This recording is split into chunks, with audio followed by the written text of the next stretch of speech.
So we have all experienced in our life at least once a person, even though there are many people like this, a person that is always trying to prove how smart they are, right? People that are always willing to argue you, proving their own point, how actually you're not right and that there are many ways of living, right? Their own kind of truth, that everybody has their own kind of truth, their own way to life, right? That there are more possibilities in life than actually are, right?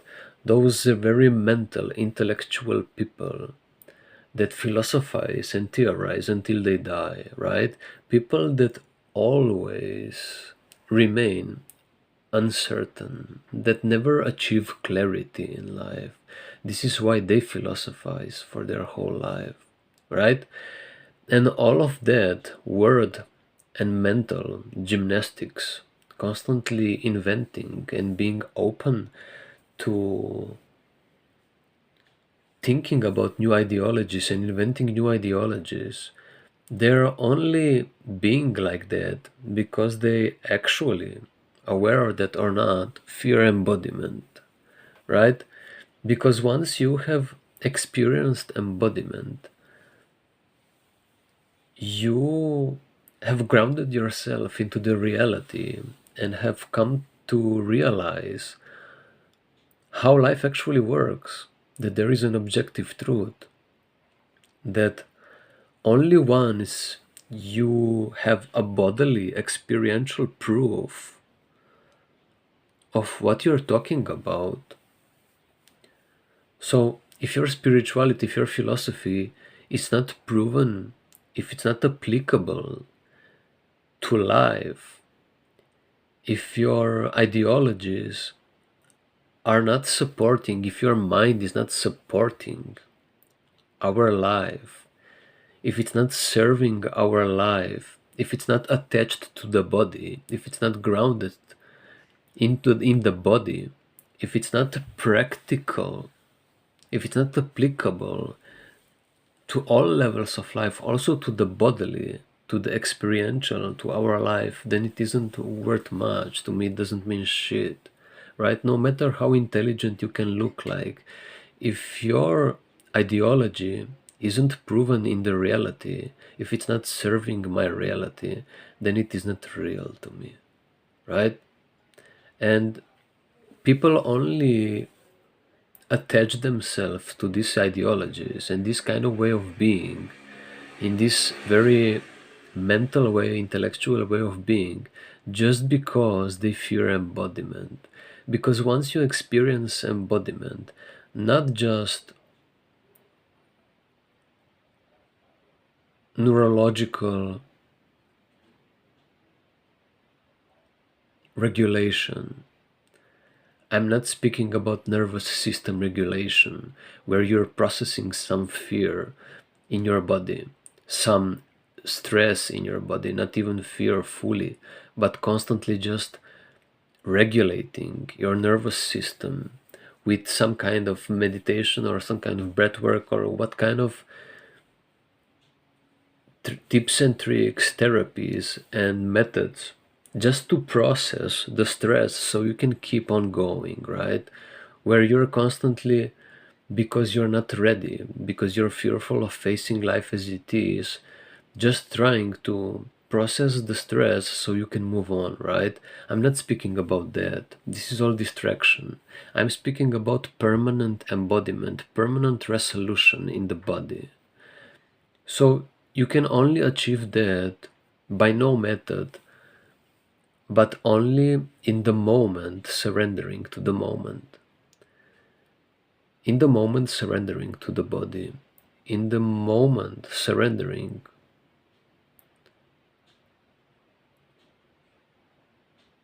to what the moment demands from you to be expressed through the body. That's it. And once you have devoted yourself to this and faced the fear and everything that was beneath it and be one with it, you come to realize that only once you're being like that, in this one way of living that I preach constantly about, where you must face the fears of life, and you can only face the fears of life by being unprepared for life and being spontaneous in life. And only because, only if you're spontaneous, you can activate the genuine fear in life, right? Because we are preparing our whole life to not face the fears, right? So if you're preparing yourself, if you're planning, if you're trying to regulate yourself, you will not face the fear of life. If your fears are not activated, you can't process them and accept them, right? So you need to be spontaneous about life, being open right now in this moment fully, accepting it as it is, and being like this, coming like this into the next moment, and then into the next moment. This is how you live from spontaneity and coming to the next moment unprepared. So the genuine fear can arise, be activated, and fully met.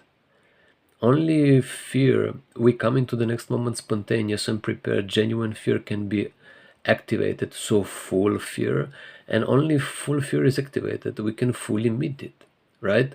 And only if we fully meet our fear, we can fully meet ourselves.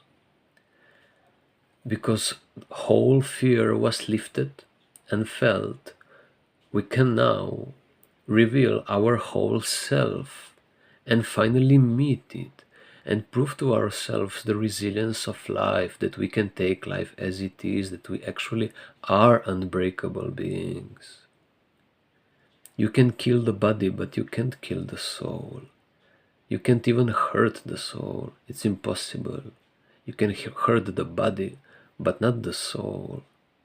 The point of this life is to become that which you are, a fearless soul. Stop living in the illusion, right? So people that don't realize these things, this simplicity, this objective truth of life, where only through this way of living, where that I have just explained, you can actually permanently embody your soul, yourself, and realize this truth. People that don't do this, they forever philosophize and invent new ways of being because they are fearful of that. They are chickens. Weak people being afraid to be human, to become an adult, to become a child of God. The only identity that matters in this life, the only identity to achieve that matters, being a child of God, in actuality, in energy, not in wishful thinking, right?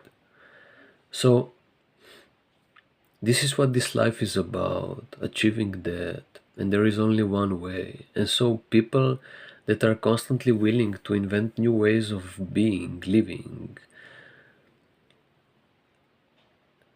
trying to sell you the fact that they have their own right and there are more possibilities than there actually are doing that just for the fact because they don't want to accept the fact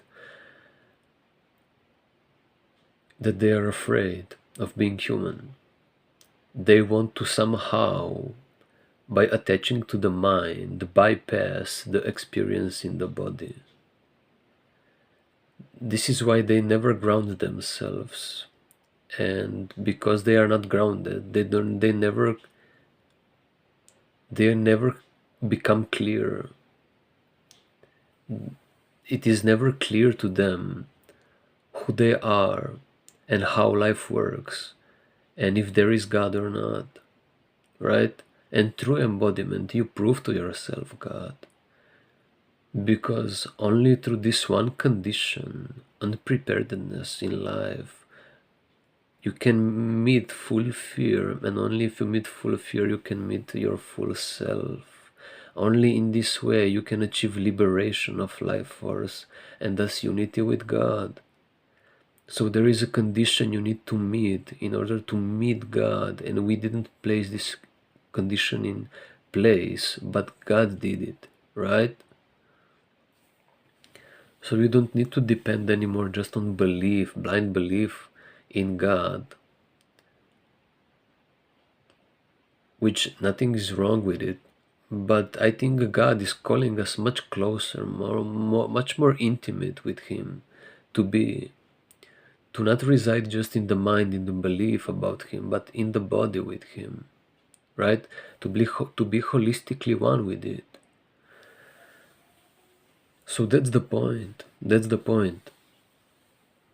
We have, I mean, that's the point. We have this option, right? So why not take it if it's being given to us, if it's been presented to us? Why not live free from delusion?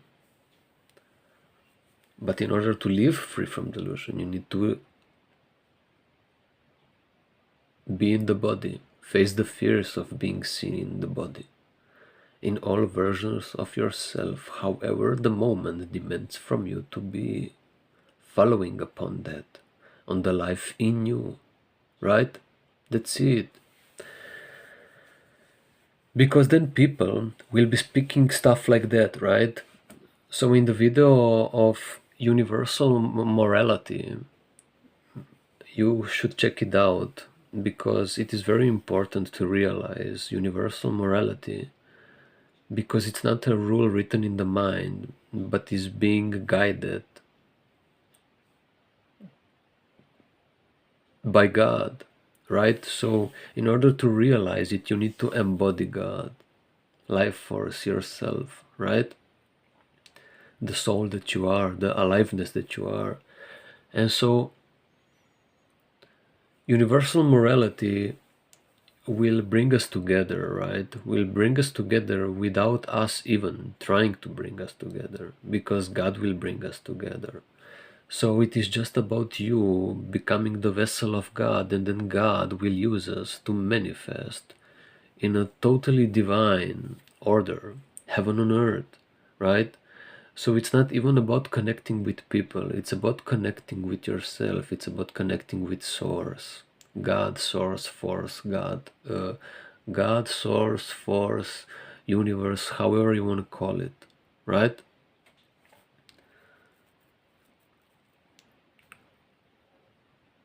So we need to start aligning, right? In this morality, universal morality, by realizing it first through the body, and then start uniting. Because if we don't do that, we will forever be divided by our different ideologies, and everybody fighting, trying to prove their own point, right? It's time to get to know God. We are mature enough for that.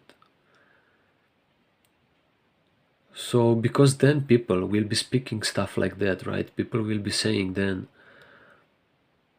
in that video where I speak about universal morality, I say that selfishness is always bad and selflessness is always good, right? And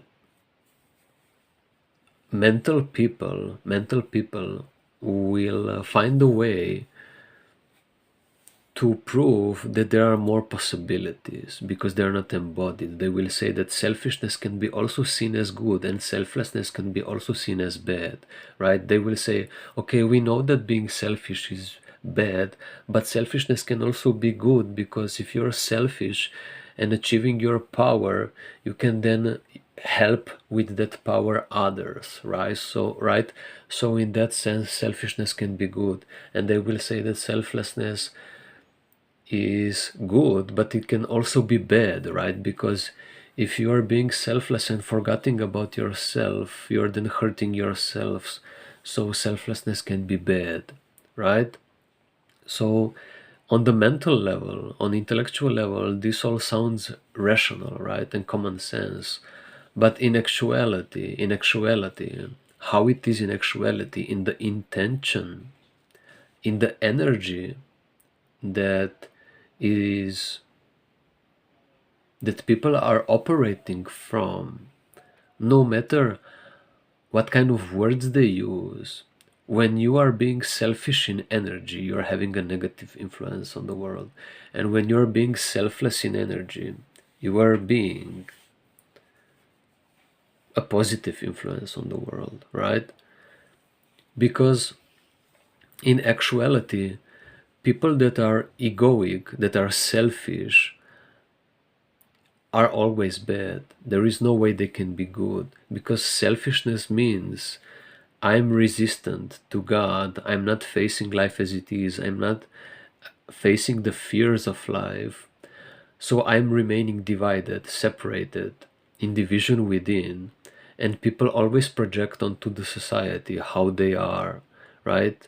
You cannot function differently. We always project how we are. That's why I constantly preach, become whole so you can see reality as how it is in actuality, right? If you want to see the world how it is in actuality, in unity, actuality means whole, how it is holistically. So holistically it is unified, right? There is no separateness. It is just one thing. So if you want to see it as one thing, you have to become one thing, right? So this is why I constantly preach this stuff, why surrender, acceptance of God to God is the most important thing ever, right? This is why I constantly preach about opening your heart. It's always is one and the same thing. And so we constantly project on the world how we are. So if you are being selfish in intention, you're being selfish, meaning you're being divided. If God is not pouring into your cup because you haven't processed the fear of following upon God's guidance, upon following, accept, upon, if you're not facing the fear of accepting life force coming from God, if your cup is not being filled by facing the fear from God filling your cup, if you're not facing those fears and processing them by facing them, this is all you got to do is by facing them, your cup will not be filled. And if your cup is not filled, you're in lack. If you're in lack, no matter if you say good things or bad things, if you are doing good things or bad things, if your cup is not being filled by God, if you didn't process the fear of that, then you're in lack, you're unworthy, you're in division. And so no matter what you do, no matter what you say, however you come out, you will be having a negative influence on the world, because you will be conscious or unconscious of that. People are not conscious of that. They will be constantly taking to a degree from the world. If you're being selfish, if God is not pouring into you, you will be manipulating and lying and pouring, taking from people to pour into you, right? And but people are not aware that they are doing that. So only people that are still in division and therefore unconscious don't realize these facts of objective truth and how in actuality selflessness and selfishness in energy behaves and looks like. That's why they think they can imagine on the mind level everything they want. Selfishness can be looked as good and bad, and selflessness can be looked as bad and good. But it isn't true. Selfishness is always bad. People are just not aware that they are taking from the relationship, right? Just because you're not aware that you're taking from a relationship, from the people, just because you're not aware that you are being selfish, doesn't mean you're not selfish, right? And it's the same for selflessness. In selflessness, you can never forget about yourself, because selflessness means I am one with God. I have processed the fear of being one with my life force, how the life force demands from me. I have processed the fear my cup is being full. I am whole, and only whole people can actually give. Somebody that has can give. And in acceptance of God, your cup is being filled, and you now having the capability of giving, everybody's taken care of, right? So selflessness is always good. It can't be bad.